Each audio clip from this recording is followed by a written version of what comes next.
At exactly 11:47 p.m. on a warm Friday night in Harlem, a man who had sworn loyalty with his blood stood behind the most powerful figure in the neighborhood and prepared to end his life.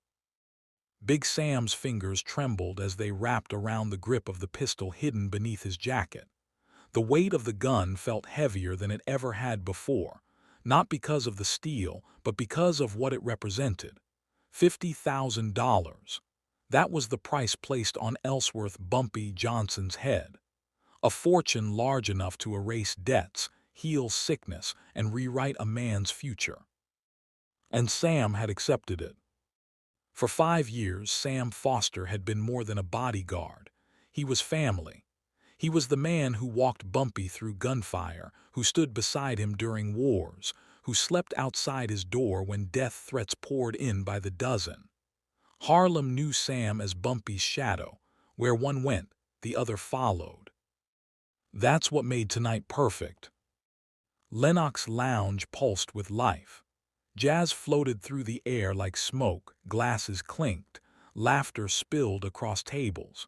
Politicians, hustlers, musicians, businessmen, all packed into the same room, unaware they were seconds away from witnessing history.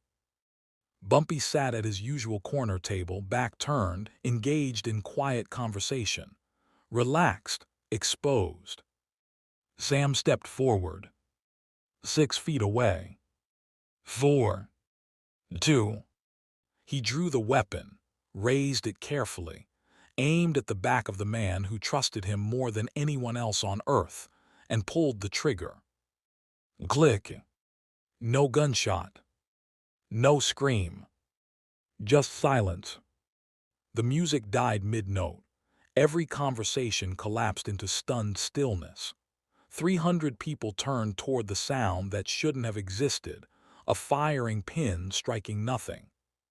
Slowly, impossibly slowly, Bumpy Johnson turned around. He didn't flinch, he didn't panic. His eyes locked onto Sam's. And then he spoke. "I've been counting on you." 5 words, calm, controlled, devastating. In that moment, Big Sam understood something that froze his blood. Bumpy had known. But what nobody in that room, what nobody in Harlem, understood yet, was that Bumpy Johnson had known about this betrayal for 3 full weeks. And during those 3 weeks, he didn't run. He didn't hide. He didn't strike first. Instead, he set a trap so precise, so ruthless, that when it finally snapped shut, it would change the balance of power in Harlem forever. To understand how that moment came to be, you have to understand who Bumpy Johnson really was in 1958.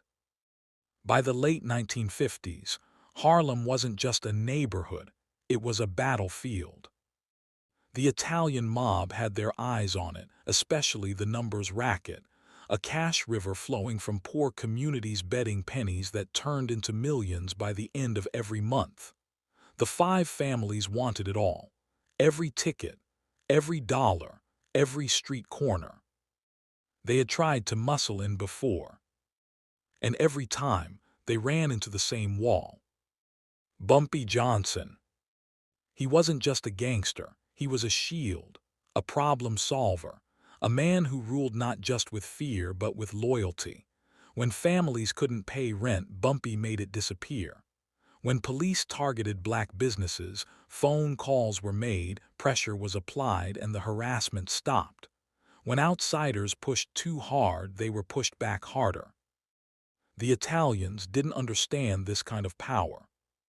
They sent enforcers. Those enforcers left on stretchers. They sent negotiators. Bumpy told them Harlem wasn't for sale. They tried buying politicians. Bumpy already owned better connections.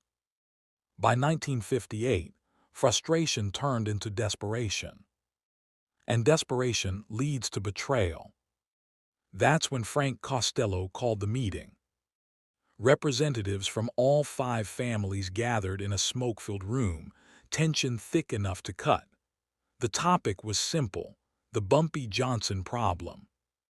We've tried everything, Costello said coldly. Force, money, politics, nothing works.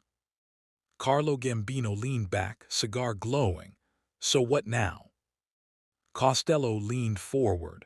We stop attacking him directly. We turn someone close to him. The room went quiet. Then someone said a name. Big Sam. 6'4", 260 pounds, loyal, trusted, untouchable until now. Sam wasn't just Bumpy's bodyguard.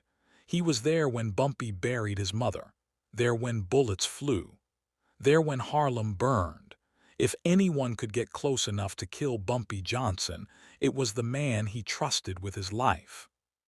The families assigned a specialist. Tony Maroney. Tony didn't threaten, he didn't break bones. He found weaknesses, and every man had one. 3 weeks before the night at Lenox Lounge, Sam was leaving his apartment on 132nd Street when a black Cadillac rolled up beside him. The window lowered slowly. Tony sat in the back seat, smiling like he was offering a business opportunity. "Big Sam," Tony said, "I've heard a lot about you." Sam's hand moved instinctively toward his waistband. "Who's asking?" "A friend," Tony replied. "Someone who wants to help you."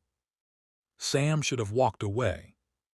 But curiosity has ruined stronger men.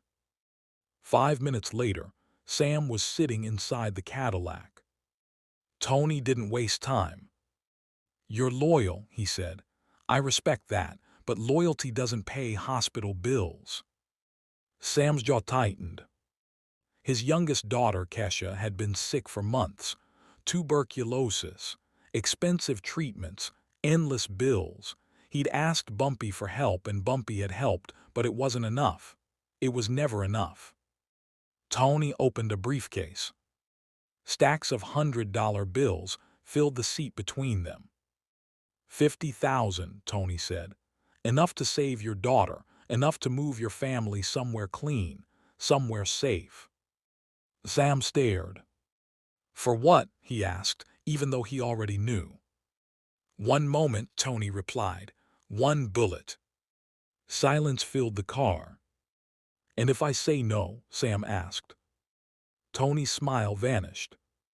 "Then nothing changes. Your daughter keeps getting worse.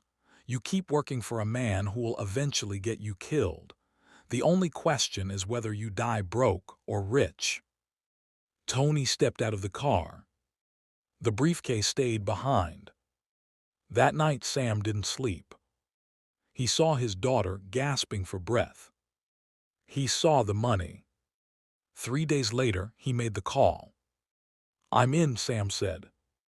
What Sam didn't know, what Tony didn't know, was that the moment that Cadillac stopped outside Sam's building, someone was already watching.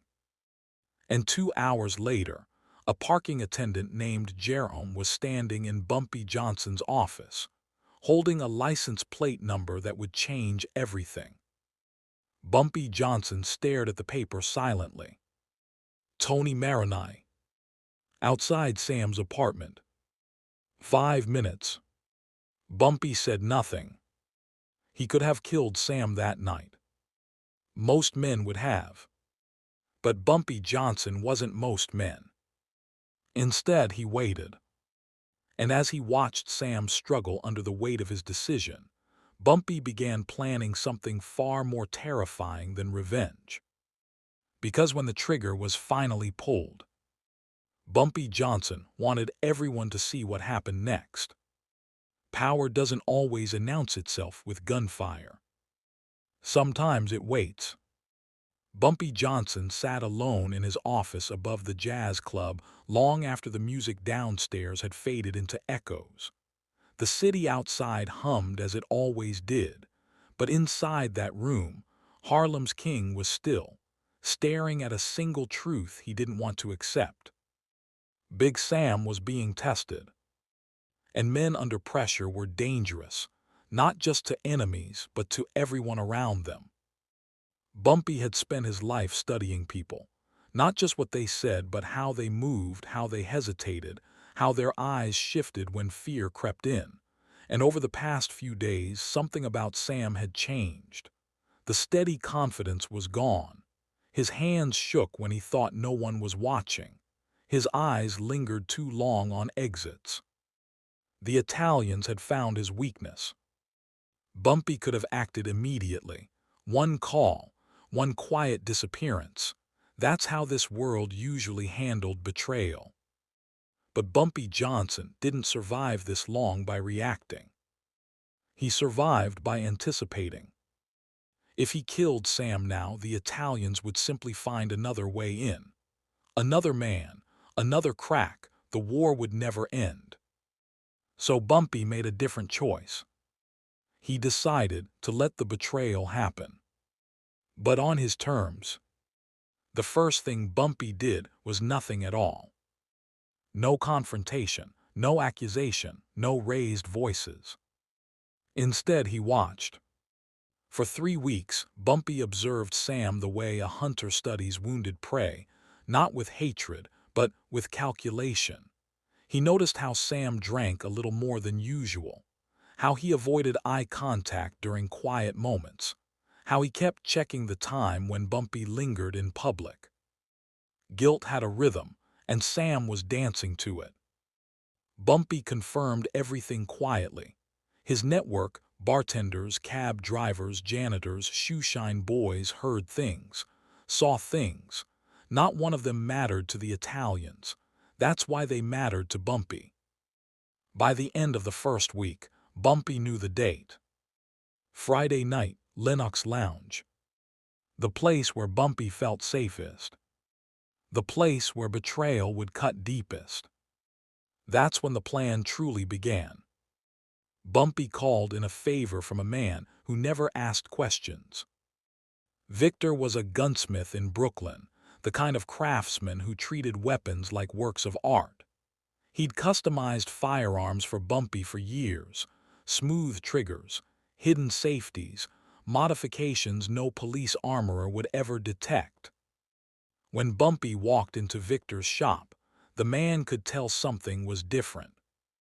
"I need something unusual," Bumpy said. Victor raised an eyebrow. "Unusual how?" "I need a gun that looks perfect, feels perfect, weighs right, functions wrong." Victor frowned. "You want a broken gun?" "No," Bumpy replied calmly. "I want a convincing lie." The request hung in the air. Bumpy explained exactly what he needed. A weapon that would cycle, that would sound right when dry fired, that would fool even a man who'd carried it for years, but would never fire a bullet. When Victor finally nodded, it wasn't curiosity in his eyes. It was fear. 3 days later, the gun was ready. A flawless replica. Deadly in appearance. Harmless in reality. The second part of the plan was riskier. Sam was careful with his weapon, always had been. He cleaned it himself, stored it the same way every night. No one touched it but him. Except Bumpy already knew something else about Sam. Habits. And habits made men predictable. 4 days before the plan hit, Bumpy sent Sam on an errand that couldn't be rushed. An envelope in the Bronx. Urgent. No delays. While Sam was gone, Bumpy entered his apartment with one other man he trusted completely. They moved quickly, quietly. They found the gun exactly where Bumpy said it would be. The swap took less than a minute. Sam would never know. From that moment on, the outcome was already written. All Bumpy had to do now was wait. Waiting was the hardest part. Every instinct in Bumpy's body screamed to stop it, to pull Sam aside, to tell him the truth, to end the pain before it reached the point of no return. But Bumpy understood something Sam didn't. A lesson taught privately could be denied. A lesson taught publicly became law. If Sam backed out now, the Italians would try again. If Sam failed quietly, rumors would twist the story. No. The trigger had to be pulled. Everyone had to see it. As Friday approached, the tension thickened. Sam barely slept. He replayed the plan again and again. In his mind, it was quick, clean, over before anyone realized what had happened. He told himself Bumpy would understand. That Bumpy would forgive him from the grave. What Sam didn't understand was that Bumpy Johnson had already forgiven him and decided his punishment would be far worse than death. Friday night arrived. Lennox Lounge filled early. The room buzzed with influence and ambition. Bumpy took his seat like he always did, calm, composed, perfectly at ease. Sam arrived late. He drank just enough to steady his hands. The gun felt normal. Perfect. At 11:47 p.m. the moment came. Sam moved through the crowd like a ghost. He raised the weapon, pulled the trigger. Click. And in that silence, something snapped inside him. Bumpy didn't even turn right away. He finished his sip. Then came the words, "I've been counting on you." In that instant, Sam realized the truth. This wasn't a failed assassination. It was an execution of something else. His reputation, his loyalty, his soul. But Bumpy wasn't finished. What came next would ripple far beyond that room, reaching the ears of every mob boss in New York and convincing them of one terrifying reality. Bumpy Johnson didn't just control Harlem. He controlled outcomes. And the lesson wasn't over yet. For a long moment after the click, nobody moved. 300 people stood frozen in Lennox Lounge, trapped between disbelief and fear. A single sound, soft, hollow, unmistakable, had just rewritten the night. The sound of a gun that should have ended a life but didn't. Big Sam was still standing behind Bumpy Johnson, his arm locked in place, his hand wrapped around a weapon that had betrayed him. Or rather, a weapon that had told the truth too late. Bumpy Johnson remained seated, calm, unshaken. He took one final sip of his cognac, set the glass down with deliberate care, and only then did he turn around. He didn't rush. He didn't raise his voice. His eyes met Sam's, and what Sam saw there was worse than anger. It was disappointment. "I've been counting on you," Bumpy said again softly. Those words cut deeper than any bullet ever could. Sam's knees buckled. The gun slipped from his fingers and clattered onto the floor. The sound echoed through the room like a verdict being read aloud. "I'm sorry," Sam whispered, his voice breaking.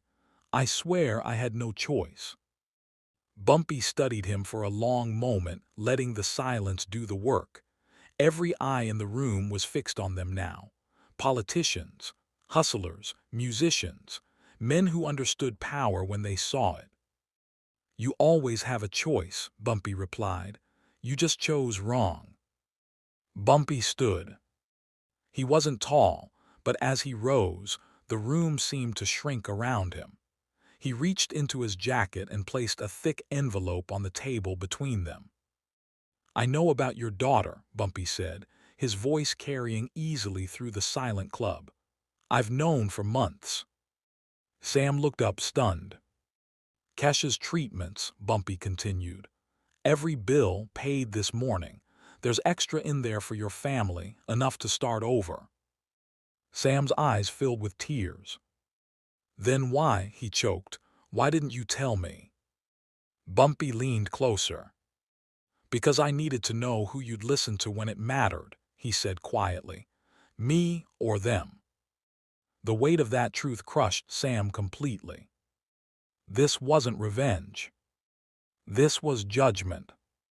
Bumpy straightened and looked around the room. "This," he said, gesturing toward Sam, "is what desperation looks like. And this is what happens when outsiders think they can buy loyalty." No one spoke. No one breathed. Bumpy turned back to Sam. "You're leaving Harlem tonight," he said. "Take your family. Disappear. If I ever see you again, if I ever hear your name again, there won't be another conversation." Sam nodded, broken. "And when the men who paid you ask what happened," Bumpy added, his voice dropping lower, "you tell them the truth. You tell them I knew. You tell them I always know." Sam picked up the useless gun, his hands shaking, and walked out of Lennox Lounge for the last time. He would never return. When the door closed behind him, Bumpy turned back to the room. "What you witnessed tonight wasn't mercy," he said. "It was a message." He lifted his glass. "Harlem isn't for sale." For a second, nobody moved. Then someone raised their drink. Then another. Soon the entire room followed. "To Harlem." The band resumed playing. Conversation slowly returned. On the surface, the night went on like nothing had happened. But beneath that surface, everything had changed. By sunrise, the story had spread across the underworld. Boston, Baltimore, Philadelphia, every major city whispered the same thing. Bumpy Johnson had known about the hit. He had allowed it to happen. And he had turned betrayal into humiliation, without firing a single shot. The 5 families held an emergency meeting. Anger filled the room. Blame was thrown. Tony Maroney disappeared shortly after. But one man stayed quiet. Carlo Gambino. Finally he spoke. "We don't fight Harlem anymore," he said. The room fell silent. "He's not just a gangster," Gambino continued. "He's a strategist. Every move we make, he's already made 3. Frank Costello slammed his fist on the table, so we just let him win." Gambino shook his head. "He already has." For the first time in their history, the Italian mob backed away without bloodshed. Harlem was off limits. Bumpy Johnson lived another decade.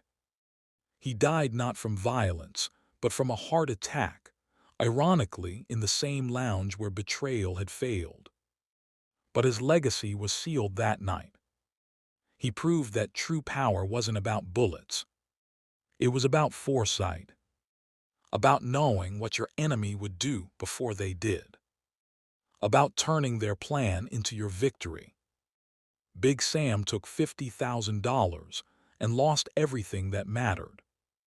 Bumpy Johnson finished his drink and remained king. Because in Harlem, respect wasn't taken. It was earned. And Bumpy Johnson earned every inch of it.